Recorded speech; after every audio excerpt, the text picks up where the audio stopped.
Good morning, good afternoon and good evening, जो भी मुझे जब भी सुन रहा है उसके अकॉर्डिंग। तो बच्चे आज हम लोग अपने लेक्चर नंबर 25 पे आ चुके हैं। Lecture number 25। और लास्ट क्लास में हम लोगों ने रेक्टिफिकेशन ऑफ एरर्स फिनिश करा था। आज हम लोग जो टॉपिक शुरू करने जा रहे हैं उसका नाम क्या है? Provisions and reserves.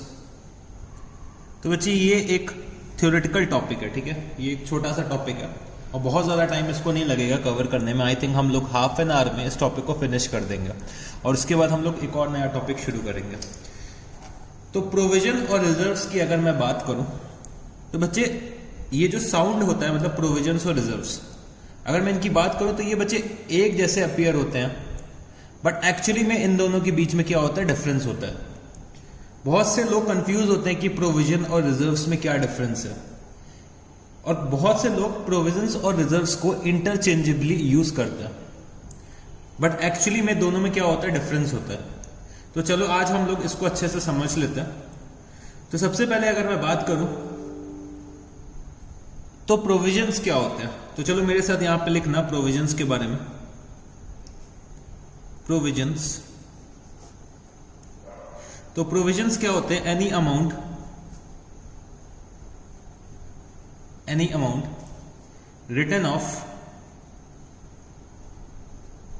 Written of और retained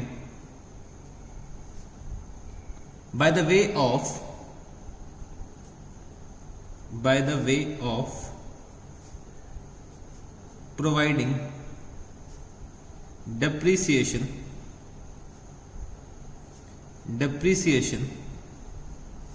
or diminution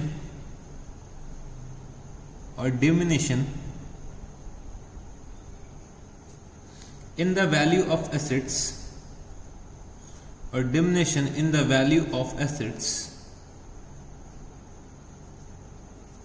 or for providing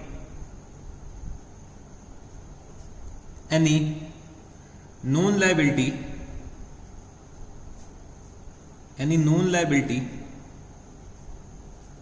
of which the amount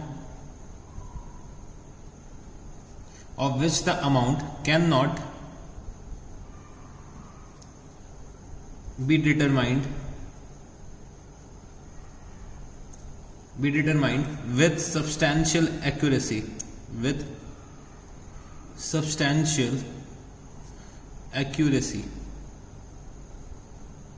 ठीक है। तो बच्चे जो ये डेफिनेशन दे रखी हुई है ये हमारे institute of chartered accountant of India ने दे रखी हुई है, ICAI ने दे रखी हुई है, ठीक है। तो क्या दे रखा हुआ है? Any amount written off. अगर हम कोई अमाउंट राइट ऑफ कर देते हैं या फिर रिटेन कर लेते हैं, या तो हम कोई अमाउंट राइट ऑफ कर दें या फिर हम लोग रिटेन कर लें, by way of providing depreciation और diminution in the value of assets, और for providing any known liability, या फिर कोई नोन लायबिलिटी को मीट करने के लिए हम लोग कोई अमाउंट अलग कर लेते हैं, of which the amount can not be determined with substantial accuracy. मतलब वो हमारी नोन लायबिलिटी तो है, बट हम लोग उसका अमाउंट जो है वो डिटरमाइन नहीं कर सकते। मतलब हमें ये तो पता है कि मेरी कोई ना कोई लायबिलिटी इनकर होने वाली है, बट उसका अमाउंट हम लोग असर्टेन नहीं कर सकते। तो वो मेरा क्या होता है? प्रोविजंस होता है। तो चलो अब हम लोग सिंपल सेंस में इसका मतलब समझने की कोशिश करते हैं। वैसे प्रोविजन समझने से पहले हमें समझना चाहिए कि हमारी लायबिलिटीज क्या होती हैं, ठीक है। अगर मैं लायबिलिटीज की बात करूं तो लायबिलिटीज मेरा क्या होता है? एनी नोन ऑब्लिगेशन मतलब मेरा कोई एक बर्डन फाइनेंशियल नेचर का, वो मेरा क्या होता है? लायबिलिटी होता है, ठीक है। और लायबिलिटी का जो अमाउंट होता है वो बच्चे हमें पहले से पता होता है कि इतना अमाउंट हमें पे करना पड़ेगा, इतने अमाउंट से हमारा क्या होगा? आउटफ्लो होगा फ्रॉम द एंटरप्राइज, ठीक है। तो वो हमारी क्या होती है? लायबिलिटी होती है। बट बच्चे कभी कभी हम लोग क्या करते हैं? प्रोविजंस बनाते हैं। प्रोविजंस क्यों बनाते हैं? जिससे कि हम लोग अपनी लायबिलिटी को मीट कर सकें। फॉर एग्जाम्पल, जैसे कि मैंने एक डेटर का एग्जाम्पल लेता हूं, ठीक है। मेरा बिजनेस है, ये मेरा बिजनेस है, और बच्चे ये मेरे बिजनेस के बहुत सारे डेटर्स हैं। ये मेरे बिजनेस के बहुत सारे डेटर्स है, ठीक है। अब बच्चे मेरा पास्ट ट्रेंड क्या बोलता है कि ये जो मेरे डेटर्स दे रखे हुए हैं, ठीक है, ये मेरे डेटर्स दे रखे हुए हैं, उसमें से कोई एक डेटर जो है वो जरूर से पैसा नहीं देने वाला है मेरे को। ये मैंने लास्ट ईयर्स में देखा है, तो मेरे को डर है कि इनमें से कोई ना कोई एक डेटर तो पैसा नहीं देगा। उनकी मार्केट में न्यूज अच्छी नहीं है, हो सकता है ये मिस्टर एक्स जो है वो हमारा पैसा पूरी तरह से ना दे पाए, उनकी मार्केट में न्यूज अच्छी नहीं चल रही है, मार्केट में लोग उन्हें क्रेडिट पे गुड्स नहीं दे रहे हैं, तो हो सकता है शायद ये एक्स हमारा पैसा ना दे पाए। बट बच्चे हमें ये नहीं पता है कि वो कितना पैसा नहीं दे पाएंगे। हमें ये तो पता है कि वो पैसा नहीं दे पाएंगे, बट कितना नहीं दे पाएंगे। फॉर एग्जाम्पल एक्स से मेरे को रिसीव करना है 10,000 रुपीज, ठीक है। अब बच्चे कितना नहीं रिसीव होगा, या मेरे टोटल डेटर्स में से मेरे को कितना नहीं रिसीव होगा, कितना रिसीव नहीं होगा, वो मैं कैसे आज बता सकता हूं। वो तो मेरी एक्चुअल सिचुएशन जो होगी वो डिटरमाइन करेगी ना कि मेरे को कितना नहीं मिलेगा। तो आज के दिन में मैं परफेक्टली तो बता ही नहीं सकता कि मैं कितना नहीं मिलेगा, तो यही दे रखा हुआ है, amount can not be determined. तो मतलब हम लोग क्या कर रहे हैं, लायबिलिटी बना रहे हैं, मतलब हम लोग क्या कर रहे हैं, एक प्रोविजन बना रहे हैं एक नॉन लायबिलिटी को मीट आउट करने के लिए, जिसका अमाउंट हम लोग असर्टेन नहीं कर सकते हैं with substantial accuracy. Substantial accuracy का मतलब क्या हुआ, हम लोग सिर्फ एस्टिमेट लगा सकते हैं, हम लोग एक्चुअली डिटरमाइन नहीं कर सकते हैं कि हमारा कितना नॉन प्रोविजन होगा। तो प्रोविजंस जो हम लोग जनरली बनाते हैं वो हम लोग अपने लायबिलिटीज को मीट आउट करने के लिए बनाते हैं, या फिर कोई अमाउंट राइट ऑफ करने के लिए बनाते हैं। जैसे कि हम लोग क्या बनाते हैं, provision for depreciation, provision for depreciation. तो बच्चे हम लोग अपने एसेट्स की वैल्यू रिड्यूस करते हैं, हम लोग एक्सपेंसेस को राइट ऑफ करते हैं अपने प्रॉफिट एंड लॉस अकाउंट में, और बच्चे प्रोविजंस बनाते हैं for depreciation. Provision for depreciation का मतलब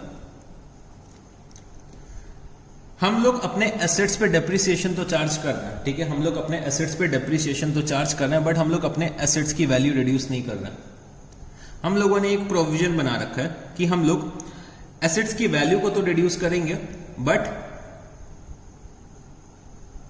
हम लोग डेप्रिसिएशन जो है वो अलग से एक प्रोविजन के अकाउंट में दिखा देंगे। तो ये क्या होता है, प्रोविजन फॉर डेप्रिसिएशन होता है। ऐसे बहुत से हम लोग प्रोविजंस बनाते हैं, जैसे प्रोविजन फॉर डिस्काउंट बनाता है, provision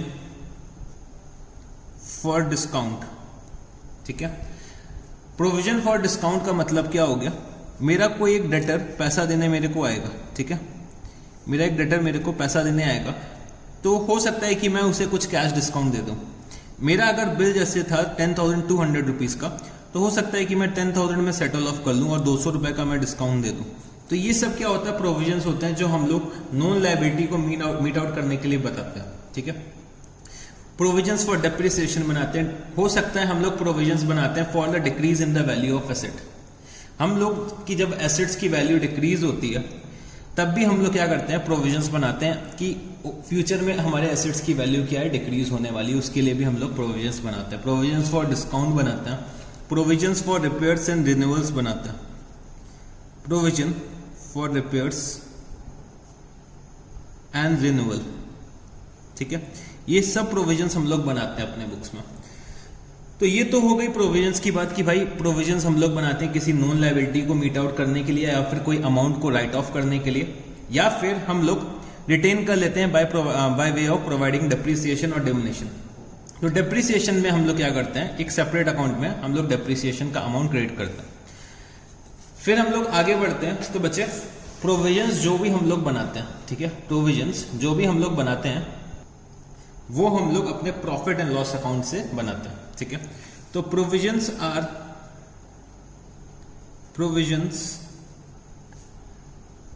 are created from the profit and loss account. Provisions are created from the profit and loss account. तो जितने भी प्रोविजंस हैं हम लोग कहां से बनाते हैं, अपने प्रॉफिट एंड लॉस अकाउंट से बनाते हैं। तो अगर मेरे को कोई प्रोविजन बनाना है तो मेरे को क्या एंट्री क्रिएट करनी पड़ेगी, तो मैं यहां लिख सकता हूं, for creating provision,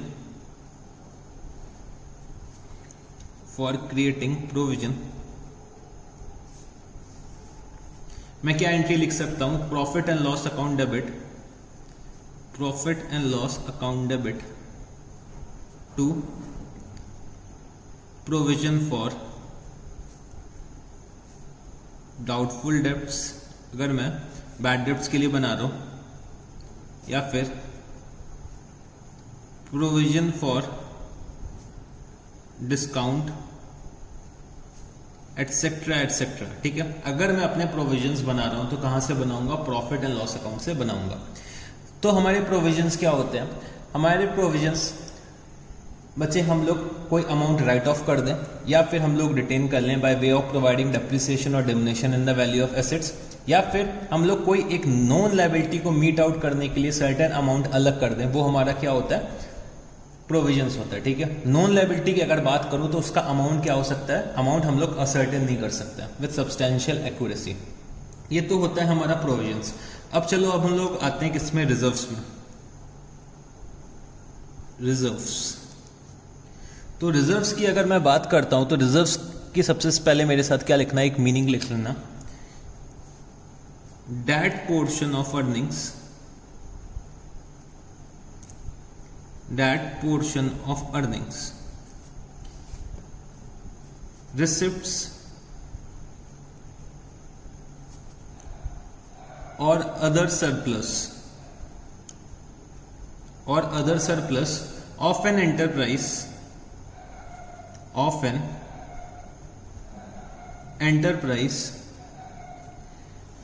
whether capital or revenue,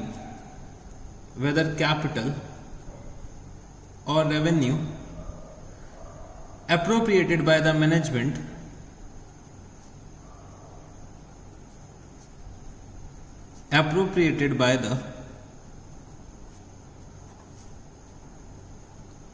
management for journal or a specific purpose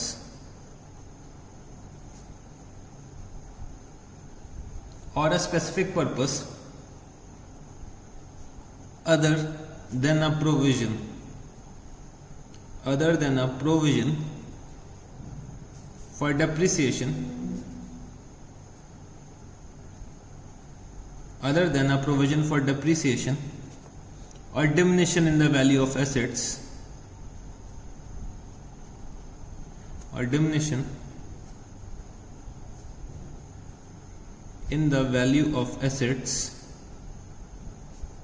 or for a known liability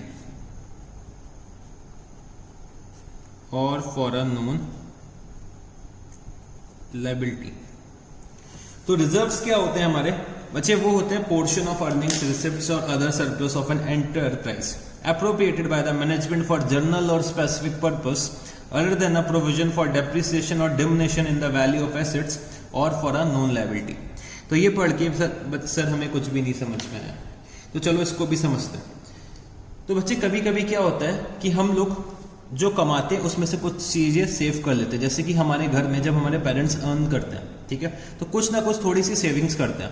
वो सेविंग्स क्या होती है? In the forms of reserves होती है। वो फ्यूचर के लिए कुछ पैसा इकट्ठा करते हैं कि कभी फ्यूचर में मेरे को पैसे की जरूरत पड़े तो हम लोग क्या करें, उसको यूज कर लें। तो रिजर्व्स भी बच्चे हम लोग इसी पर्पज से बनाते हैं। रिजर्व्स हम लोग दो पर्पज से बनाते हैं, एक तो होता है जनरल पर्पस, एक होता है स्पेसिफिक पर्पस। ठीक है, रिजर्व्स की बात मैं करूं तो रिजर्व्स हमारे प्रॉफिट्स का वो हिस्सा होता है जो हम लोग अप्रोप्रिएट कर लेते हैं, जो हम लोग सेट असाइड कर लेते हैं फॉर फ्यूचर पर्पस। मतलब इसको हम लोग सेव कर लेते हैं अपने प्रॉफिट से, अपने अर्निंग से, फॉर फ्यूचर पर्पस। ठीक है, फ्यूचर के खर्चों के लिए हम लोग सेव करते हैं। जैसे कि आप लोगों ने एक मूवी देखी होगी जरूर से, मुझसे शादी करोगे। ठीक है, जरूर से सबने देख रखी होगी। उसमें सलमान खान जी थे, अक्षय कुमार थे और प्रियंका चोपड़ा जी थी। तो सलमान खान जी ने अपने घर में वो छोटी छोटी 3 गुल्लक नहीं लगा रखी थी। एक था कि बहन की पढ़ाई के लिए, एक था माँ के ऑपरेशन के लिए, मतलब माँ के आंख के ऑपरेशन के लिए था, और एक शायद बहन की शादी के लिए था। तो वो सब क्या कर रखे थे, वो उस गुल्लक में थोड़ा थोड़ा पैसा डालते थे, पैसा क्या करते थे, इकट्ठा करते थे थोड़ा थोड़ा। ठीक है, तो वो क्या होता था, स्पेसिफिक पर्पस होता था। स्पेसिफिक पर्पस मतलब जब हम लोग रिजर्व्स बनाते हैं और उसका पर्पस क्रिएट कर देते हैं। पर्पस क्या है? बहन की शादी, माँ की आंख का ऑपरेशन, या फिर बहन की पढ़ाई। तो वो क्या है? स्पेसिफिक पर्पस है। जैसे कि अगर मैं बिजनेस में बात करूं तो स्पेसिफिक रिजर्व्स मेरे क्या हो जाएंगे? हो सकता है मेरे को कोई आगे प्लांट एंड मशीनरी खरीदनी हो, तो उसके लिए मैं क्या कर रहा हूं, पैसा इकट्ठा कर रहा हूं। हो सकता है मेरे को लैंड खरीदना हो, उसके लिए मैं पैसा इकट्ठा कर रहा हूं, या फिर मेरे को कोई न्यू बिजनेस सेटअप करना हो तो उसके लिए मैं क्या कर रहा हूं, पैसा इकट्ठा कर रहा हूं। तो पैसे को इकट्ठा करना हम लोग क्या बोलते हैं, रिजर्व्स बनाना बोलते हैं। गुल्लक बनाते हैं और गुल्लक में थोड़ा थोड़ा करके पैसा डालते जाते हैं, वो मेरे क्या होता है, रिजर्व्स होता है। जर्नल पर्पस क्या होता है कि इस पे हम लोग कुछ मतलब स्पेसिफिक काम के लिए नहीं रखते हैं, मतलब कुछ भी अगर अनसर्टेन खर्चा आएगा तो हम लोग जर्नल रिजर्व से कर देंगे। जैसे कि जो हमारी सेविंग्स होती है, जैसे कि घर पे अगर मैं बात करूं तो घर पे अगर बच्चा बीमार हो जाता है तो बच्चे हम लोग जर्नल रिजर्व से खर्चा करते हैं। हम लोग पैसा जोड़ के रखते हैं कि मान लो कोई ऐसा खर्च मतलब ऐसी कोई नीड अराइज हो जाए जिसके लिए हमें पेमेंट करना पड़ जाए, कोई बीमार पड़ जाए या फिर कोई सडन नीड अराइज हो जाए, मेरे को शायद बाइक खरीदनी पड़ जाए या कुछ हो जाए, ऐसा कुछ हो जाए, तो हम लोग क्या करते हैं, एक जर्नल रिजर्व बनाते हैं जिससे कि हम लोगों का नॉर्मल फंक्शनिंग हैम्पर ना हो। ये सबके घर में होता है और हर बिजनेस में भी बनाया जाता है, मतलब हर बिजनेस में जर्नल रिजर्व बनाया जाता है कि बिजनेस की नॉर्मल फंक्शनिंग अफेक्ट ना हो। ठीक है, बिजनेस की नॉर्मल फंक्शनिंग अफेक्ट ना हो, इसीलिए हम लोग क्या करते हैं, जर्नल रिजर्व्स बनाते हैं। तो जर्नल रिजर्व्स किसी भी पर्पस से यूज कर सकते हैं। हो सकता है हम लोग एक्सपेंसेस को मीट आउट करने के लिए इनकर कर दें, या फिर कोई और लायबिलिटी को भी मीट आउट करने के लिए हम लोग जर्नल रिजर्व्स का यूज कर सकते हैं। बट बच्चे जर्नल रिजर्व्स का कोई पर्पस नहीं होता है। स्पेसिफिक रिजर्व्स क्या होते हैं, वो हमारे किसी ना किसी पर्पस के लिए बनाए जाते हैं। ठीक है, स्पेसिफिक रिजर्व्स हमारे किसी ना किसी पर्पस के लिए बनाए जाते हैं, बट जर्नल रिजर्व्स का कोई पर्पस नहीं होता, वो जर्नल एक्सपेंसेस को मीट आउट करने के लिए बनाया जाता है। ठीक है, तो सर यहाँ पे प्रोविजंस और रिजर्व्स में डिफरेंस क्या हुआ? बच्चे प्रोविजंस हमें बनाने पड़ते हैं चाहे हमारे पास बिजनेस में प्रॉफिट हो या ना हो। अगर लॉस भी हो रहा है तब भी हमें क्या करना है, प्रोविजंस को बनाना है। बट रिजर्व्स तभी हम लोग बना सकते हैं जब मेरे बिजनेस में प्रॉफिट होगा। तो हम लोग यहां पे लिख सकते हैं, reserves can be created, reserves can be created only out of profit, reserves can be created only out of profit. तो रिजर्व्स हम लोग तभी बना सकते हैं जब मेरे बिजनेस में क्या होगा, प्रॉफिट होना चाहिए। ठीक है, मोर ओवर जो हमारा रिजर्व्स होता है, ठीक है, रिजर्व्स जो हमारे होते हैं वो क्या करते हैं, इंक्रीज कर देते हैं, increases the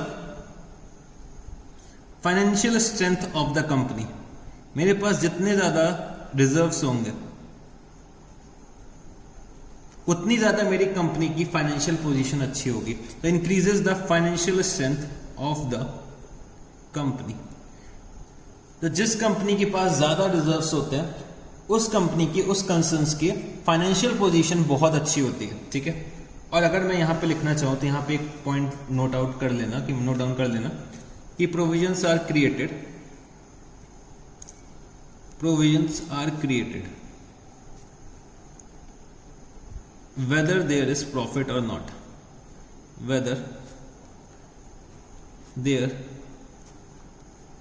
is any profit or not।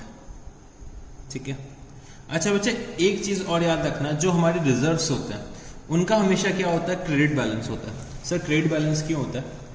तो चलो हम लोग बताते हैं कि रिजर्व्स जो हम लोग करते हैं, क्रिएट करते हैं, वो कहां से करते हैं, प्रॉफिट से क्रिएट करते हैं। ठीक है, प्रॉफिट का हमेशा क्या होता है, क्रेडिट बैलेंस होता है। देखो रिजर्व्स तभी क्रिएट कर सकते हैं जब हमारे बिजनेस में क्या होगा, प्रॉफिट होगा। प्रॉफिट होगा तभी हम रिजर्व्स क्रिएट करेंगे, और प्रॉफिट्स का क्या होता है, क्रेडिट बैलेंस होता है। ठीक है, फिर बच्चे प्रॉफिट्स को हम लोग क्या करते हैं, अपने प्रोप्राइटर के कैपिटल अकाउंट में ट्रांसफर करते हैं, और उसी प्रॉफिट से मैं क्या कर रहा हूं, थोड़ा सा रिजर्व बना रहा हूं। ठीक है, तो बच्चे क्रेडिट बैलेंस से, क्रेडिट बैलेंस जो था प्रॉफिट का, उससे मैं क्या कर रहा हूं, रिजर्व बना रहा हूं। तो बच्चे रिजर्व का भी क्रेडिट बैलेंस होगा। सर अभी भी हमें ये बात नहीं समझ में आई, तो चलो एक और एग्जांपल लेते हैं। बच्चे आप लोगों ने ऐसा कुछ घर पे शीशा देखा होगा। ठीक है, शीशा जो ये होता है वो बच्चे, अगर मैं इसमें देखूं तो इसमें मेरी शक्ल दिखाई देगी। ठीक है, अगर मैं शीशे के सामने खड़ा होता हूं तो मेरी ही शक्ल शीशे में दिखाई देती है। ठीक है, फिर मैंने क्या करा, इस शीशे को ऐसे उठाया और जमीन में फेंक दिया। बच्चे शीशे के बहुत सारे टुकड़े हो गए, ऐसे शीशे के बहुत सारे टुकड़े हो गए। ठीक है, शीशे के ऐसे बहुत सारे टुकड़े हो गए। तो बच्चे जब टुकड़ों में मैंने देखा तब भी मेरी शक्ल इसमें दिखाई दे रही थी। तो बच्चे जैसे कि शीशे को अगर तोड़ते हो तो शीशे में पहले भी मेरी शक्ल दिखाई दे रही थी, अभी भी मेरी शक्ल दिखाई दे रही है। तो अगर मैं शीशे को क्रेडिट बैलेंस बोलना चाहूं अगर मैं शीशे को क्रेडिट बैलेंस बोलना चाहूं, और बच्चे प्रॉफिट्स को अगर मैं तोड़ता हूं तो जो भी तोड़ के उससे नए बैलेंसेस बनेंगे, जो भी नए बैलेंसेस बनेंगे बच्चे उनका भी क्रेडिट बैलेंस ही होगा। ठीक है, क्रेडिट बैलेंस से हमेशा क्रेडिट बैलेंस ही जनरेट होगा, तो मतलब रिजर्व्स के हमेशा हमारे क्या होंगे, क्रेडिट बैलेंस ही होंगे, सब क्रेडिट बैलेंस होंगे। तो रिजर्व्स हमारे क्या होते हैं, क्रेडिट बैलेंस होते हैं। अच्छा, रिजर्व्स जो हम लोग बनाते हैं वो दो पर्पज से बनाते हैं। एक तो होता है स्टैट्यूटरी लायबिलिटीज को मीट आउट करने के लिए भी बनाते हैं, कभी कभी लॉ हम पे इंप्लीकेशंस लगा देता है कि हमें इतना परसेंटेज ऑफ प्रॉफिट रिजर्व्स के फॉर्म में रखना होता है। ठीक है, कभी कभी लॉ भी हमसे बोलता है कि इतना परसेंटेज ऑफ प्रॉफिट आप लोग क्या करिए, हर साल रिजर्व्स मेंटेन करिए। तो लॉ इसलिए हमसे बोलता है कि हम लोगों की जो फाइनेंशियल पोजीशन है वो और स्ट्रांग हो सके।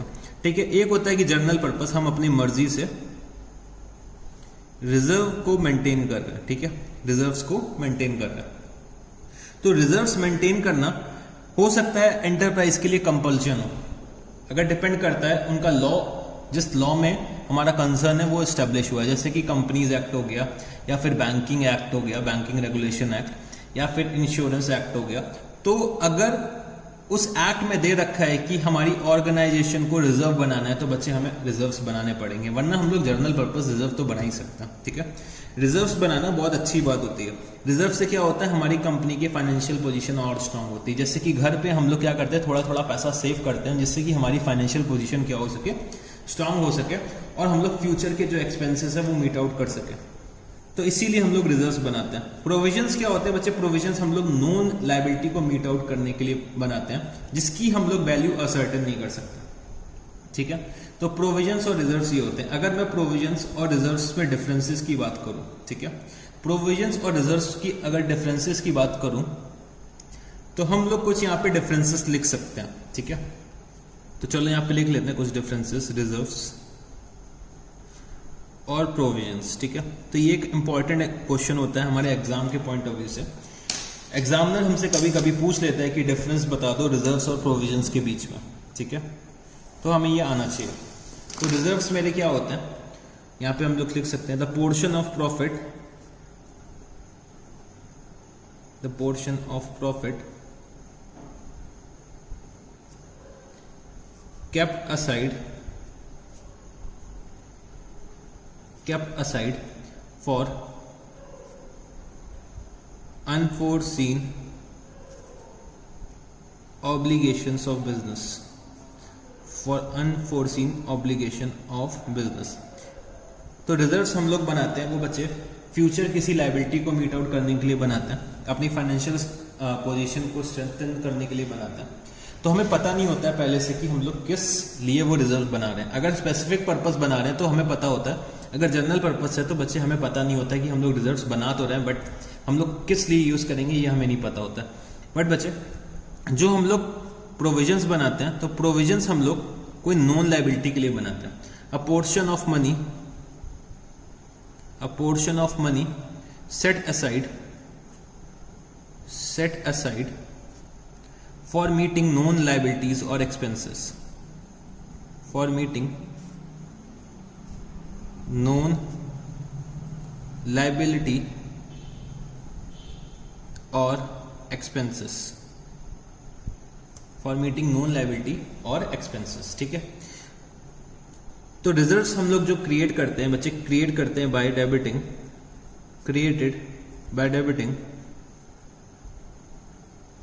created by debiting profit and loss appropriation account। Sir ये profit and loss appropriation account क्या होता है बच्चे? जब हम लोग पार्टनरशिप अकाउंट्स पढ़ेंगे तब उसमें हम लोग समझ जाएंगे कि profit and loss appropriation account क्या होता है। तब तक वेट करो। एक ये हम लोग प्रॉफिट एंड लॉस अकाउंट बनाते हैं जिसमें हम लोग प्रॉफिट्स को डिस्ट्रीब्यूट करते हैं। हम लोग अपने नेट प्रॉफिट्स को डिस्ट्रीब्यूट करने के लिए एक स्टेटमेंट बनाते हैं जिसका नाम क्या होता है, profit and loss appropriation account. तो बच्चे profit and loss appropriation account के थ्रू हम लोग अपना रिजर्व्स बनाते हैं। तो इसके बारे में हम लोग बहुत डिटेल में जब पार्टनरशिप अकाउंट्स पढ़ेंगे तब हम लोग डिस्कस करेंगे। ये बच्चे प्रोविजंस जो होते हैं वो कहां से बनाए जाते हैं? Created by debiting profit and loss account, created by debiting profit and loss account. ठीक है जी, फिर मैं आता हूं अपने थर्ड पॉइंट पे। तो रिजर्व्स हम लोग तभी बना सकते हैं जब बच्चे मेरे बिजनेस में प्रॉफिट्स होंगे। अगर लॉस हो रहा है तो बच्चे हम रिजर्व नहीं बना सकते, बट हमें प्रोविजंस बनाने पड़ेंगे चाहे लॉस हो या प्रॉफिट हो। तो हम लोग यहां पे लिख सकते हैं presence of profit, presence of profit, presence of profit is required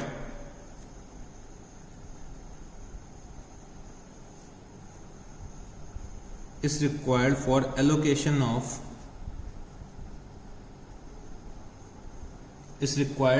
allocation of reserve।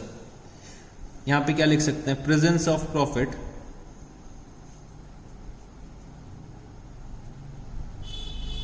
Not necessary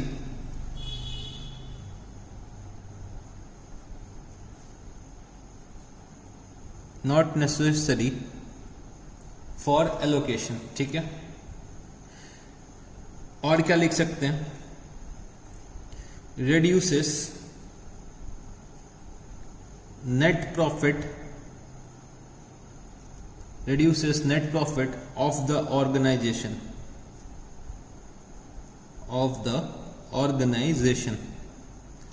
तो बच्चे रिजर्व्स जो होते हैं वो हमारे ऑर्गेनाइजेशन के नेट प्रॉफिट्स को रिड्यूस कर देते हैं। बट बच्चे जो हमारे प्रोविजंस होते हैं वो प्रॉफिट्स को रिड्यूस कर देते हैं। तो रिड्यूसेस प्रॉफिट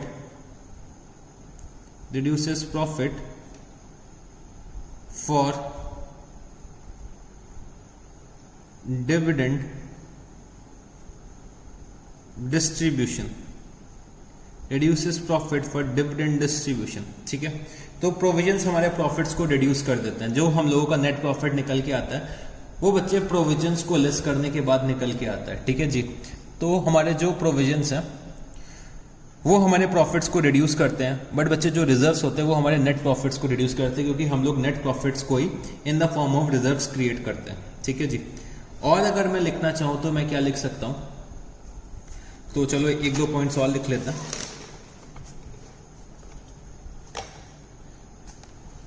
तो एक दो पॉइंट्स और लिख लेते हैं, चलो। तो कम से कम 4 पॉइंट्स तो आप लोगों को प्रिपेयर करने ही करना है। ठीक है, पॉइंट नंबर 5 क्या लिख सकते हैं, always shown on liability side, always shown on liability side in balance sheet. तो बच्चे रिजर्व्स का जो होता है वो क्रेडिट बैलेंस होता है, रिजर्व्स का क्रेडिट बैलेंस होता है। तो बच्चे क्रेडिट बैलेंस हमारा कहां पे आएगा, लायबिलिटी साइड में आएगा। ठीक है, बट यहां पे हम लोग क्या लिख सकते हैं, in case of an asset,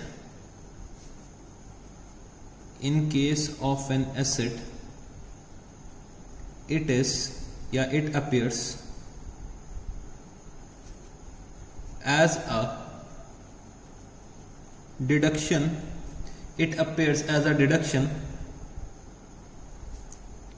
from the concerned asset. It appears as a deduction from the concerned asset. In case of liabilities,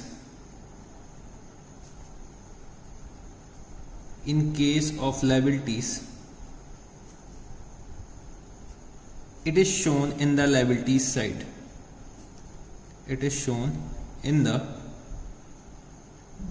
liabilities side. ठीक है जी, और एक पॉइंट चलो और लिख लेते हैं, कैन बी यूज्ड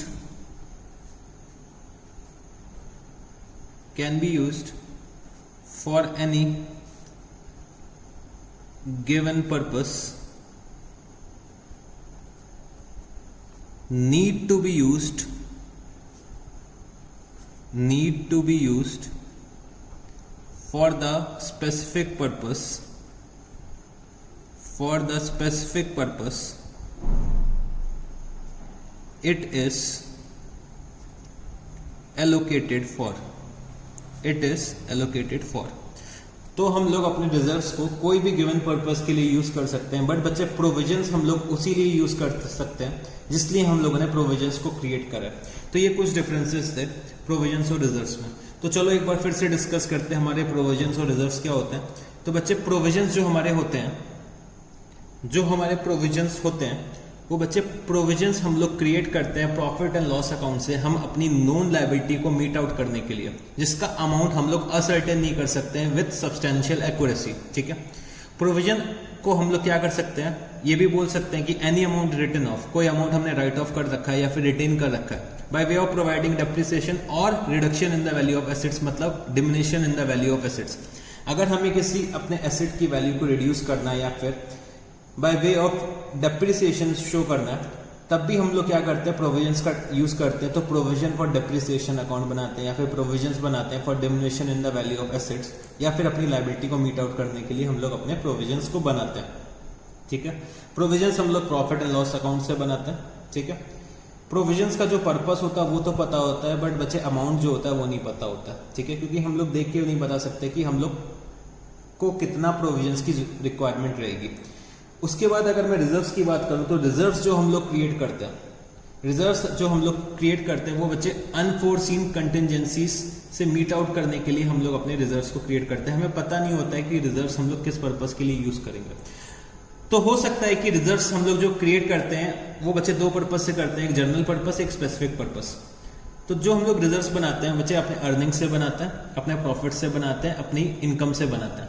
तो जर्नल और स्पेसिफिक पर्पस, जर्नल क्या होता है कि हम लोग नॉर्मल किसी अपनी अनफोर्सीन कंटिजेंसीज को मीट आउट करेंगे अपने रिजर्व से। स्पेसिफिक पर्पस क्या होता है बच्चे, किसी एक स्पेसिफिक पर्पस के लिए मैंने रिजर्व बना रखा है, जैसे कि लैंड एंड बिल्डिंग परचेज करनी है, प्लांट एंड मशीनरी परचेज करना है, तो हम लोग क्या करते हैं, रिजर्व्स बना लेते हैं।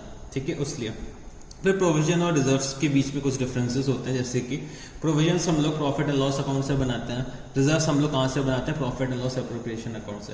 प्रोविजन बच्चे हमारा क्या होता है, एक तरीके का एक्सपेंस होता है, चार्ज अगेंस्ट प्रॉफिट होता है, बट बच्चे रिजर्व्स हमारे एप्रोप्रिएशन ऑफ प्रॉफिट होता है। ठीक है, प्रोविजंस जो हमारे होते हैं वो बच्चे जिस पर्पस के लिए बनाए गए उसी के लिए यूज करने हैं, वेयर एस जो हमारे रिजर्व्स होते हैं वो कोई भी रिजर्व गिवन पर्पस के लिए हम लोग यूज कर सकते हैं। तो ये कुछ डिफरेंसेस थे हमारे प्रोविजंस और रिजर्व्स के बारे में। ठीक है, तो ये दोनों टॉपिक मेरे को बहुत अच्छे से आने चाहिए थ्योरेटिकल पॉइंट ऑफ व्यू से। तो एग्जाम में हो सकता है आपसे पूछ लिया जाए कि give differences between provisions and reserves, तो हमें ये चीज मालूम होनी चाहिए। ठीक है, तो यहाँ पे हम लोगों ने अपना प्रोविजन एंड रिजर्व्स का डिस्कशन कंप्लीट कर लिया।